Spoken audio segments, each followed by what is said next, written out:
Okay, let's see if we got this going here. Just waiting to see, make sure this is going. Because I think this is the first time I've... Okay, we're good. Because this is the first time I'm trying to do this update thing live. Although I do talk about these things on stream now and then, but I thought I would try doing this live. So, I'm not sure how long this stream will go. It might be pretty short. I don't know. Depends on if there's anybody that engages and wants to chat. But I'm gonna kind of keep to kind of my game plan, like if I was doing this as a typical video. So, anyways, I thought it was a little bit of... It's been a while since I've done like a video just, you know, talking to you about like what's going on with me these days, and also what's going on with Mega Man Eternal 2. So this is mostly just a video just so I can kind of give this stuff out there, so that way you aren't waiting too much and you're not completely out of the blue, like, well, in the dark, for better words. Duh. But anyways, so first, I hope you're having a wonderful day. What I want to do here is talk about a few things. Well, actually, at least a few things. So, first thing, when it comes to Mega Man 11, I'm hoping maybe once, like, I beat the game and whatnot, I'll probably do a stream of that some point in the future. Probably. But I'm pretty excited for that. I'm curious how it's all going to pan out. Like, the whole thing's going to be good, or we're going to have some fun. So far, I really enjoyed the demo. I didn't really have much complaints. Obviously, if we wanted to go into more detail on that, more than welcome to ask about it. But anyways, so this Mega Man 11's coming out soon, so on the 2nd, which is crazy because it's been a little while since I've made a video. I think it's since August, but anyways. So let's talk a little bit about some other things. So I'm gonna make Mega Man Eternal 2 kind of the last item on my list, mostly because, you know, I don't talk so much about my other stuff when I'm doing. So I thought I would talk about that first. So in my previous video, well, other than the stream that I did, which you should check out, of Cursed Mastilla, but that one's pretty good. Although the end game kind of beat me up pretty good, but it was pretty fun. You should check that out if you get a chance. Either that, check out the game. Just check out the description there. It's pretty neat. I thought it was very cool. Anyways, so I wanted to talk first about some news. So on that video that I did, I just used footage from when I went back to Manitoba the other month with Lola. She's walking around being all cute. So in the description, I talked a little bit about some good news that I got. So a paper I've been trying to get published for a while got published online not that long ago. I put a link in the description to the page for the paper, but also a link. I wanted to give you guys a link that if you wanted to read the full paper, note that this link probably won't let you download it, but you can read the whole paper if you wanted to. So it's another option out there. I'll maybe chat about that in a moment. But some other good news is so I'm very excited about that result. That was something that I would probably kind of rank as one of the most important things in my PhD research that I'm doing right now. I guess I should also mention that. So for any new subscribers that are watching this, I don't know if you... Like, the reason why there aren't as many Mega Man Eternal 2 updates at a frequent rate, it's because I spent a lot of time working on my PhD research and some other my obligations. So, when it comes to that, it's kind of in between that, and I'd kind of waste scientific research over hobby. Like, they have different priorities. But yeah, I'm working on my PhD. I'm hoping to finish that up early next year. So I'm in kind of the process of closing out a lot of my research projects, at least for my PhD. So that was one of them, and I'll talk about that maybe if somebody was curious about it. I could definitely chat about it. But it's some really interesting. Well, obviously, I shouldn't say it's interesting because I wrote it, but we developed, like, along with my supervisor, we had developed the first example of an approximation algorithm, which beats the current best known bound in a very specific case that shares a lot of the theoretic properties of the more general heterogeneous scheduling problem. So what do I mean by this? This means that, like, say, oftentimes when you have, well, first, I should maybe back up a couple seconds. Usually people think, oh, scheduling, that just sounds boring. Well, everybody schedules, right? It's part of everybody's life, whether it be crude or sophisticated. So what I'm interested in are trying to develop good schedules with provably good guarantees. So I'm not one of these guys that like sits around and be like, oh, if I just hack this together, it'll work good enough. Like I take more of a computer science approach, hence why I do, where I try to prove theorems that tell you things about the algorithms and also prove their correctness, etc., etc. But anyway, so what we did was we've shown for a special case of scheduling on parallel machines. So something that you could encounter, like say on your machine, although you'd use somewhat of a different type of scheduling, but on your computer, oftentimes you'll have several processors, maybe even just one. It might be just one CPU. There might be 2, maybe 3, 4. We're talking about cores. So if, say, you have a dual core, that means you have 2 cores. If you have a quad core, it means you have 4 cores. And oftentimes people write programs that try to take advantage of these different cores or delegate them to different processors. So I'm interested in a much more abstract sense of what I mean by scheduling when we talk about parallel machine scheduling. So that's one example. It's James. Hey, James. Oh, I forgot that my chat isn't up, so I have to make sure I keep in mind the delay between here. How parallel are these machines? They are. Oh man.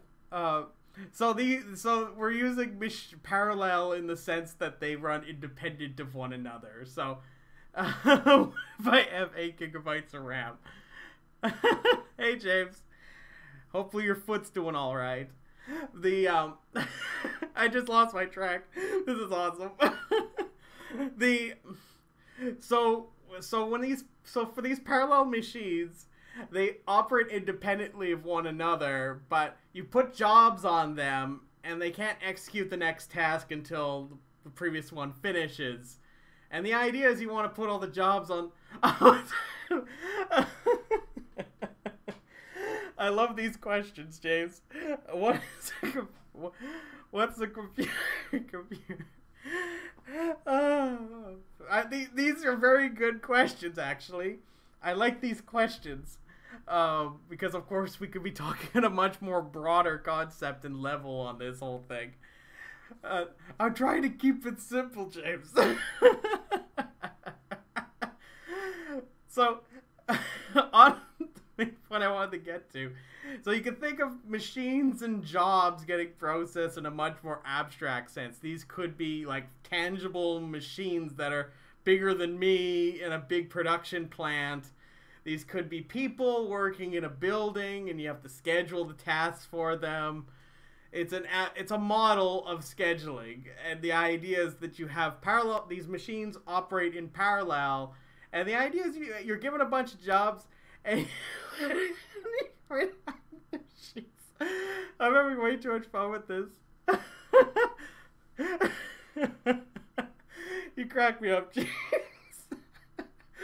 Anyways, so the idea is you're given a bunch of jobs, you gotta put them on the machines. Everybody's probably done this in their daily life. It's just the idea is that this is a parallel machine scheduling model. So what I'm interested in is when the machines and the jobs, they have no relationship other than the jobs go on the machines to get processed, and the jobs have to get processed in their entirety. So what they call non-preemptive scheduling.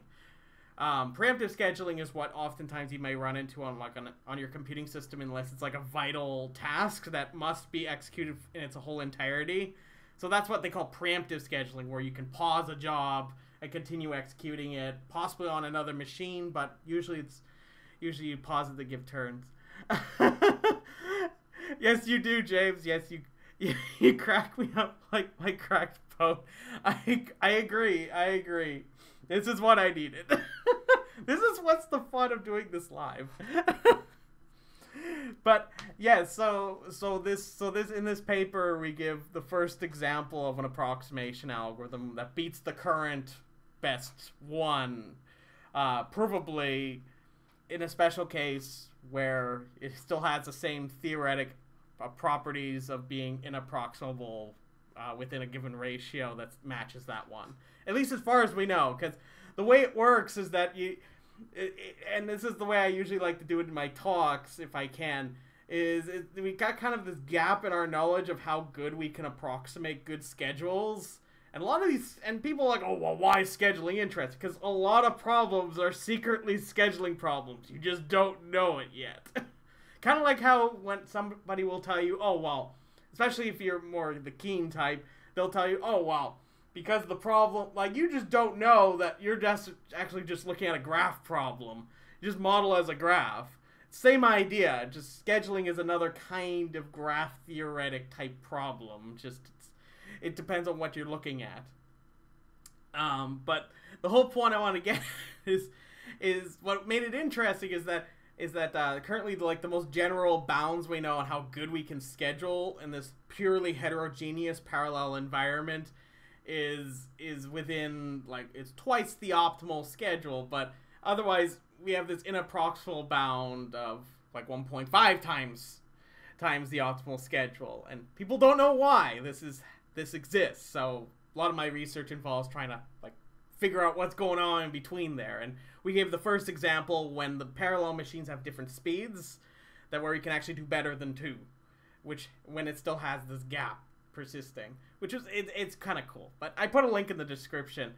But other than that, some cool news is a couple of my papers got accepted, so I get to go to the United States in December, which is going to be equally kind of interesting, but at the same time, I've never flown to the United States before, so that should be a fun experience. So that should be fun. So those papers aren't out quite yet. I haven't at least put them out there yet. Not sure if we're going to be just waiting until they're in lecture notes of CS, but we'll find out. I'll find out, I guess. So that's really kind of my research stuff. So obviously, if you want to ask me more about that stuff, I'm more than open for that. I kind of glossed over it quickly. I swear, before I did this stream, I did a pre-recorded version of this stream where I talked about that, but then I went on for I would say about 20 minutes just on that, and I was like, I don't know if people would want to sit and listen to me describe in eloquent fashion all these interesting scheduling problems. Though, I don't know, some people find that interesting. I think I have a fun way of describing things sometimes. But anyways, let's move on to at least another topic. So the next thing I want to talk about... I think James sent me a message.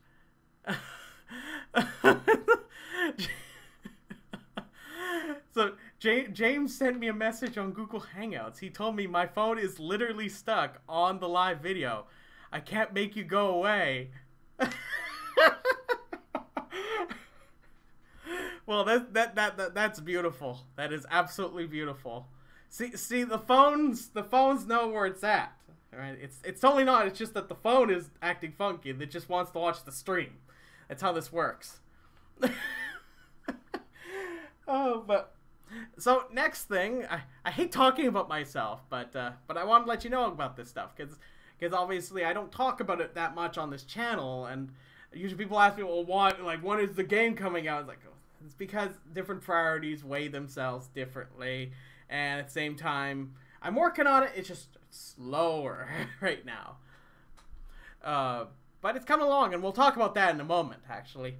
So, with that being said, the next thing I wanted to talk about is that, as you probably know if you've been around on my channel for a little while, I've been having a little bit of frustration with the partner system on YouTube.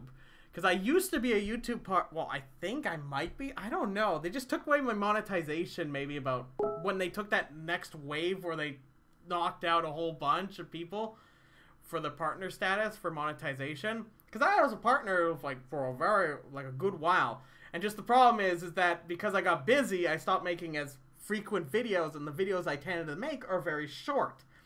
So they don't really bring in the same level of ad revenue because they started looking at watch hours for a metric instead of just subscribers and views and likes. Although it's just usually subscribers and views as opposed to view time. And since I make a lot of shorter videos, it didn't really...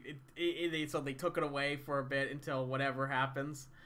But on good news, just on kind of that partner thing... And now, I don't know if... I've talked about it before on the channel, but I don't talk...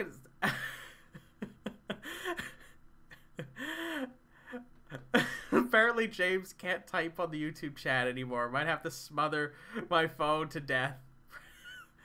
Yeah. All the best, James, on that.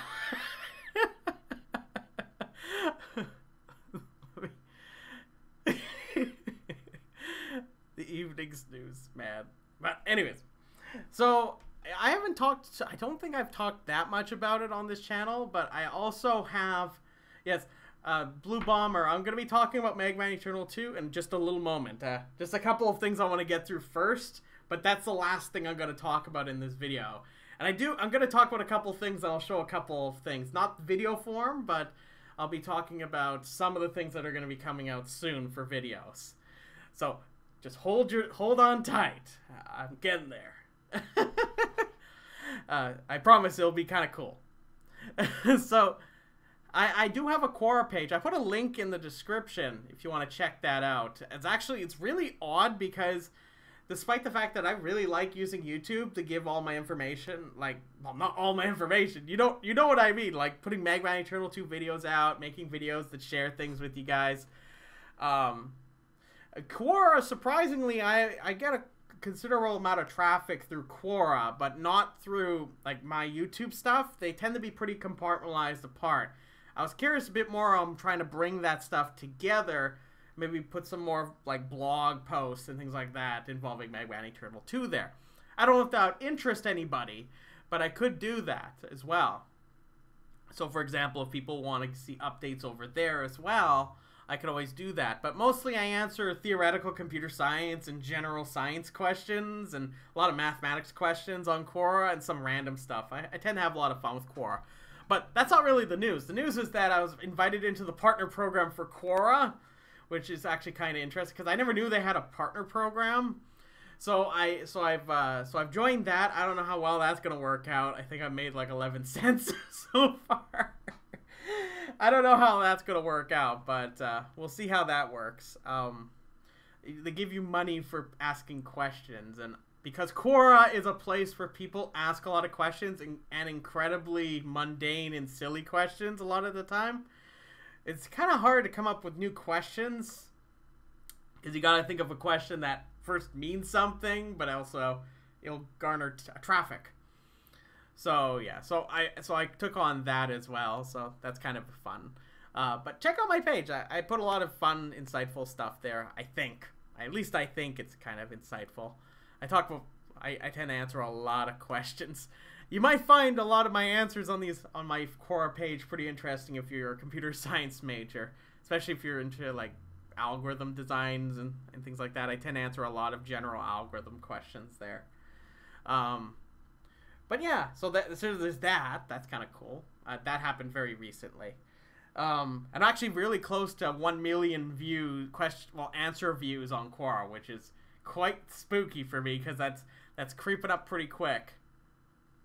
But yeah, apparently somebody wanted to claim me as a top writer there. I don't know. A lot of people are top writers on Quora. So the next thing I wanted to talk about, so that's Quora in a nutshell. Feel free to check that out. If you use Quora, feel free to follow me. Definitely check out some of my stuff. I think it's kind of fun. So that reminds me, I don't know if anybody else is wanting to interact in the chat, but what is your random word of the day? I would like to hear your random word of the day. And if you're watching this after, put it in the description. I would like to hear your random word of the day. Mine is, what would it be? Because here's sort of the problem. It's random, so I gotta like think of something that. But then the question, this is one of those weird things where it's kind of a thing I do, but at the same time, if you think about it very carefully, is it really random? Because you're thinking to yourself about what you want to put out there, but it's random in the sense that nobody knows what you're going to say, probably with a low degree of probability. So, I guess it means it in that sense. Let's go with... Okay, this is cheating. It's whale. I'll go with whale. It isn't really that random, but for now, I'll just proclaim it is. It's not really that true, though. So, next thing. So we talked about Quora. Now, this is kind of a weird thing for me to talk about on this channel, because I don't really talk about books, which is kind of... It's kind of weird that I don't talk about any of these kind of other mediums as much. I tend to just focus on making somewhat cringy, funny videos, although funny videos. And this Mega Man Turtle 2 stuff, and I used to make a little bit more educational content.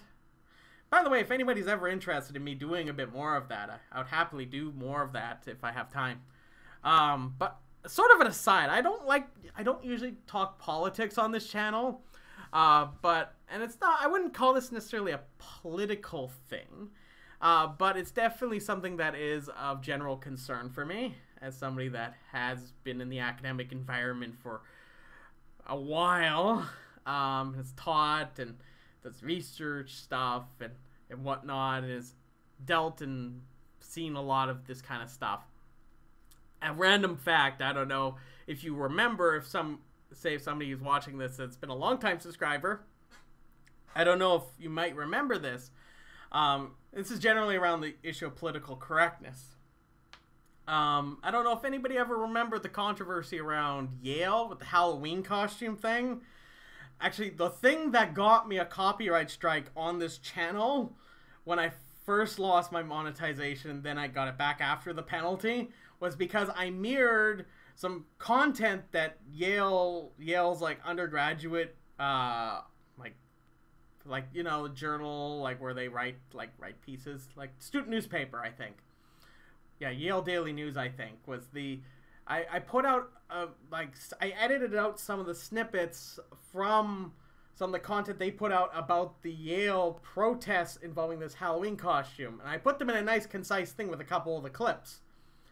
And that got me a copyright strike.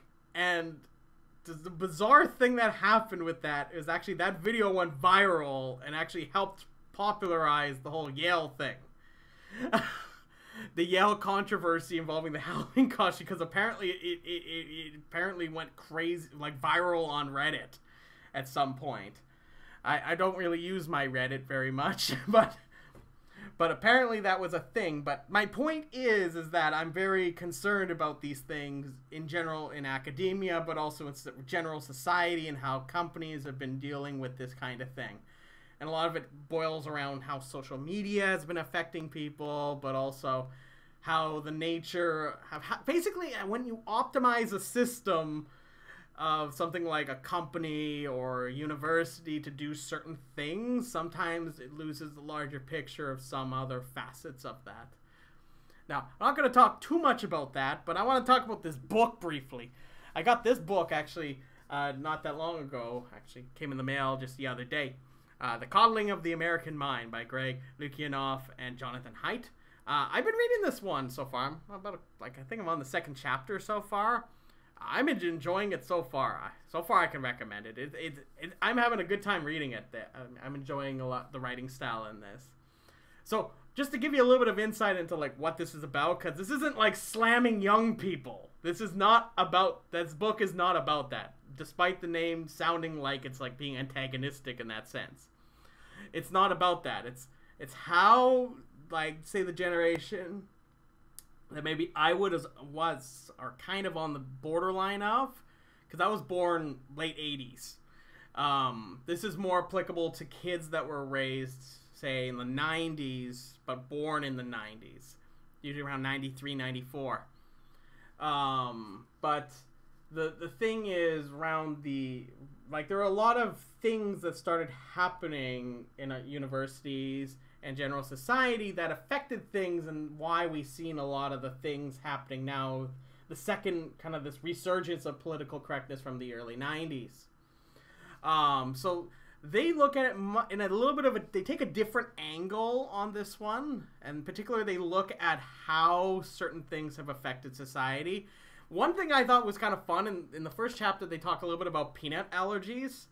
And how peanut allergies were not nearly as bad as they are now. And a lot of it could have been caused by the very people trying to protect people that had peanut allergies. So it's very common where they'd like ban, like, and this happens all the time. I used to work at a daycare once where we would ban like eggs and peanuts. So like this very common practice in schools these days. Maybe not so much when I was a kid in school. Maybe it wasn't really a thing I ran into. But that kind of mentality of like, oh well, what if one, like, because remember, like, we're talking about peanuts, and the probability of somebody with a peanut allergy was much lower back then. So they felt that if they got rid of it, they would eliminate the risk of this thing, rather than, you know, asking and finding out if certain kids have certain allergies. So now we know, like, now we see that peanut allergies have increased because kids are not being exposed to these things, just like general ideas. And the idea is really that. So they focus a lot on this idea that...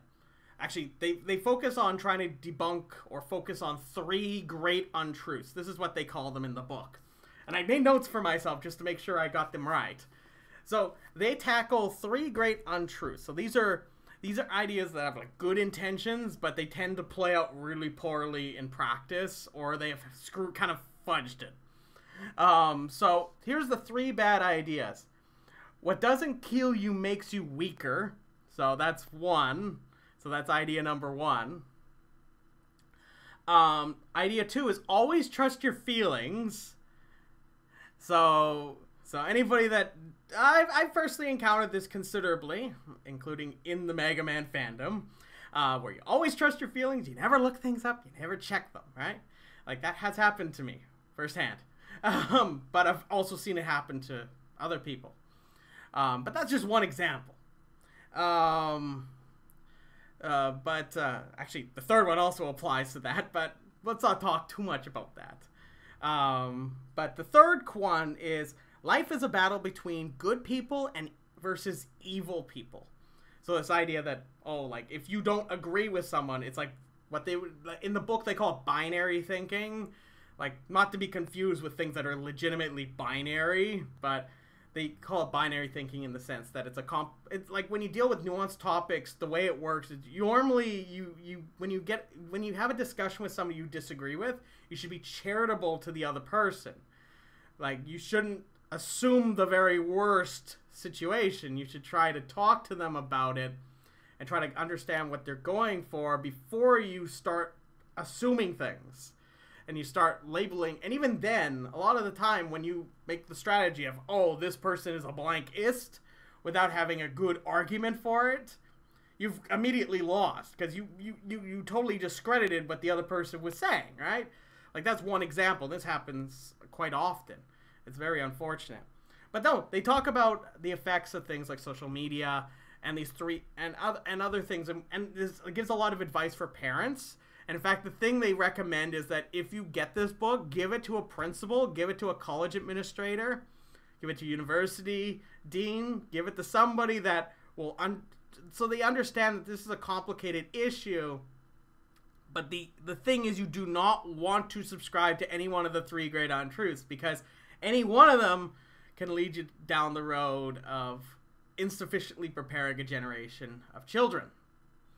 That's at least the idea. But there's a whole bunch of other things they talk about in the book. So far, I'm enjoying it. But that's a whole other...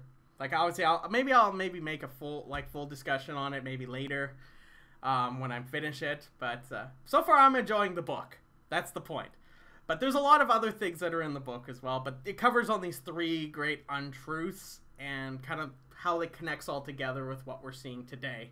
And what we could do, or like some actual data to back up some of the issues that we're seeing. It's not really like, oh, well, it's this, or these generalities about entire generations of populations where it's like, oh, these are just stupid, lazy people. It's not that simple, really, at all. But I like all, before I read this, I knew that anyway, but I definitely appreciate the stance because you know how, especially if you've been around this kind of discussion, people generally say, oh, well, it's just young people or blah. Like, sometimes that's true, no doubt. Like, I'm educated for years. I definitely have seen changes in mentality and different kind of temperaments. But I wouldn't say like, oh, that's bad or evil or something. That's not really a good way of approaching this. There's a lot of things going on very rapidly with social media, the internet, because it's very important to emphasize that people like me were raised before like the internet was like a mainstay in the household. I was maybe like 8 or 10 when we got our first computer in the house, and even then, remember, it's like dial-up, so like it wasn't like how it is now where you can just like pick up your phone and I can be like, oh, I'll email somebody over here, and then I'll like look this up right away. Like, it's instant gratification. It's this issue around that, but that's a whole other discussion. In general, I have a lot of issues with a lot of this kind of stuff, and I think the universities have a lot of work to do. Anyways, so the next thing, so Blue Bomber asks, are you interested in Mega Man 11? Yes, I talked about that at the beginning. Yes, I'm excited for Mega Man 11. I'm probably going to do a stream of Mega Man 11 some point in the future after I obviously beat it, and I have a little bit of time to do that. Okay, so the last thing that I want to talk about is Mega Man Eternal 2. So let's talk about that. So first thing. So I have been working away on the next boss fight that I want to put out, but I've also been working on another mini game. The mini game, like, it's mostly like me playing around with things because I've never used, like, because Mega Man Eternal 2 is being made with Game Maker Studio 1, and I've never used Game Maker's physics engine before, so I'm learning how to use that properly through just using it. That's normally how I tinker with things, other than kind of robustly looking at things carefully and planning them out. But so the first thing I'll tell you about is that I've been working on a pinball minigame. So here's a screenshot of what it looks like right now. It looks very archaic right now because it doesn't really have a whole lot going on. Though I wanted to point out a couple things and why I put this here is that, yes, it's going to be like a pinball game that's going to be styled like the Game Boy pinball games like Kirby's Pinball Land, Pokemon Pinball, I think it's Revenge of the Gator, if I get the name right. I'm going to be making a pinball minigame in a very similar spirit to that. It's called Cosmo Pinball. And yeah, so that's the minigame. It's this guy. But the fun thing I really like is that it's gonna have so when you sling the ball back with the spring, the way it's gonna work instead is that it's a charge buster, and it'll charge up and the lights will go, and then it will shoot it off like a charge shot. So I thought that would be a very fun touch. But I'm pretty excited about that. So we're gonna, hopefully it'll turn out really well, because I've been having a lot of fun with the mini games. There's other ones that I've been working on, but I haven't really shown anything yet because they're kind of like proof of concept for myself to see if they will be effective or not. So we'll see about that. So that's one of the things I'm working on right now. There probably won't be a video for Cosmo Pinball for a little bit, depending on if I get kind of in a, because the thing is, normally the way it works is if I'm working on something and if I get in my groove, I'll just keep working away on things. Obviously if I have time as well. So the other thing is I wanted to give you a little bit of a kind of sneak peek at what this boss fight is. So the boss fight is actually one of the Fortress bosses. Now, you've already seen a Fortress boss earlier. It was called the Shock Devil. Now, I'm not going to tell you about when that happens or any of those kind of details, at least at this time. This one, I will tell you, is the first Fortress boss. So that I can tell you. So let me just put a picture here. So I'll show you what it is. So in the spirit of Mega Man Eternal 1 and 2, like, both of them are tribute fan games. Like, they're meant to pay homage to the general series. At least 1 through 10 and all the Game Boy games and whatnot. But it's at the same time trying to do its own thing. Like, that's what it's always been about, and generally the feedback has sort of tailored it towards that direction. So, the Fortress bosses also kind of take on that spirit. So here's the boss that I'm planning to put the next kind of. I'm just watching myself point. This is the next boss that's going to be. I'm gonna have a next preview video for is Moby Mark II, Moby MK2. So I don't know if you remember, but in Mega Man 4 there's a mini boss called Moby, and it's a whale. So. And you fight it in Dive Man stage. So this is an upgraded version of Moby. It's called the Moby Mark II. So, and yes, if you're wondering who drew this, this was drawn by my girlfriend.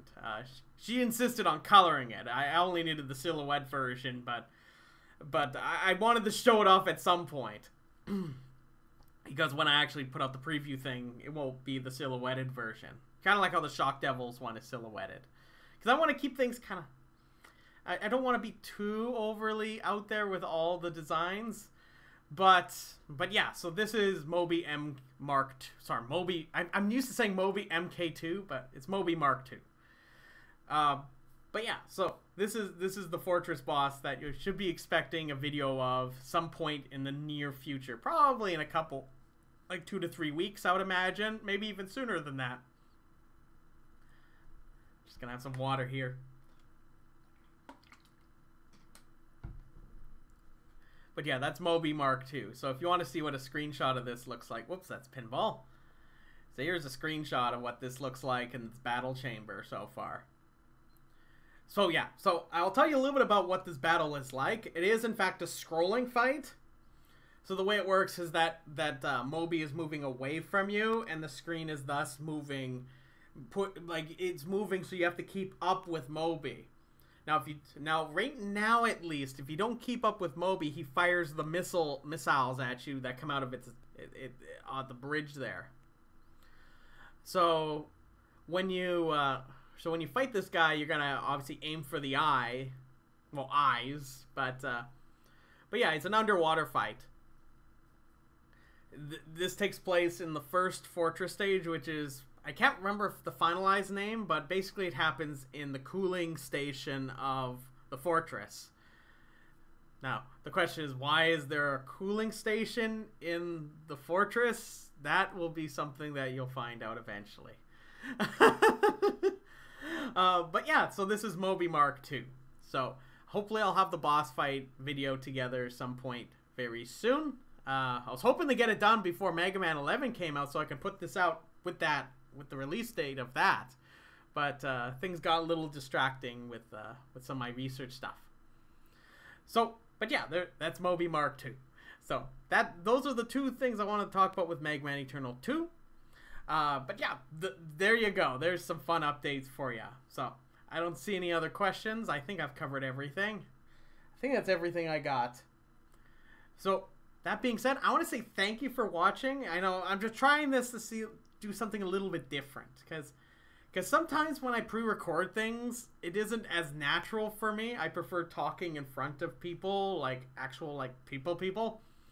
And even then, I get a little bit of a quirk of nervousness, even when I'm doing the streams like this, which is very odd for me, because normally when I'm talking to people, I can be talking to a large audience of like 100 people, and it's not like this at all, which is kind of odd. But I think I'm getting better at it. But that being said, hopefully you enjoyed this update. I know I got a little bit rambly here or there, but hopefully you can bear with that. I think I wanted to give this a try. Let me know how this is for you. But thank you so much for watching, and have yourself a beautiful day.